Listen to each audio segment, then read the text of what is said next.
नमस्कार मित्रांनो, माझं नाव वरदाजी सावंत आणि आपल्या चॅनल कोकण वालीमध्ये तुम्हाला सगळ्यांचं स्वागत आहे.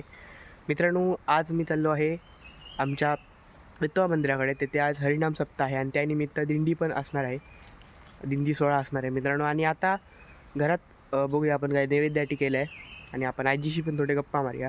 तर आजचा एकंदरीत संपूर्ण व्हिडिओ जो आहे तो खूप इंटरेस्टिंग होणार आहे. व्हिडिओ शेवटपर्यंत पहा. तर चला आपण आजच्या व्हिडिओला सुरुवात करूया.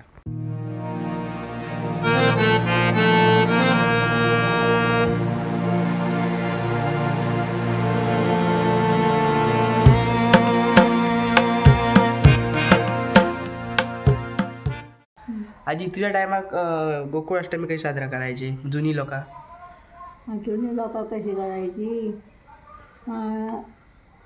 पाट्यावर वंट्यावर पीठ वाटून पीठ ठेवायचा, मग शेगलाची भाजी करायची आणि ही वाटाण्याची आमटी करायची आणि उपवास करून नंतर देवाची पूजा आरती करून उपवास सोडायचा. म्हणजे थोडक्यात आपल्या इथे ह्याच्यावरून काय समजतं, आता की पहिली लोकांकडे साधना नव्हती, म्हणजे आता आपल्याकडे फ्रीज आहे, लाईट आहे, हो, तेव्हा तसं त्या लोकांकडे नव्हता. तसा आपण स्वतः करायचा, पाणी विहिरीतून आणायचा. आता तसं काय नाही आहे, आता घरात नळ आहेत, मिक्सर प्रत्येकाच्या घरात. सगळे आता साधनं झाली. त्या विहिरीचं पाणी आणूच्या लागा, ह्याच्या चटणी वाटूची लागा, पाट्यावर वरट्यावर. परत तांदूळ कडू सडायचे आम्ही, दातावर दळायची, तेव्हा भाकरी मिळायची आमका. तसं आता नाही, आता चक्क्या झाल्या.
मित्रांनो, आता आमचं देवाची पूजा आणि देवाला नैवेद्य दाखवून झालेला आहे.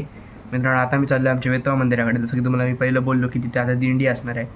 तर चला आता आपण थेट जाऊया आपल्या विठोबा मंदिराकडे. चला.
असा होता आजचा व्हिडिओ मित्रांनो. जर तुम्हाला व्हिडिओ आवडला असेल तर व्हिडिओ लाईक करा, शेअर करा, कमेंट करा.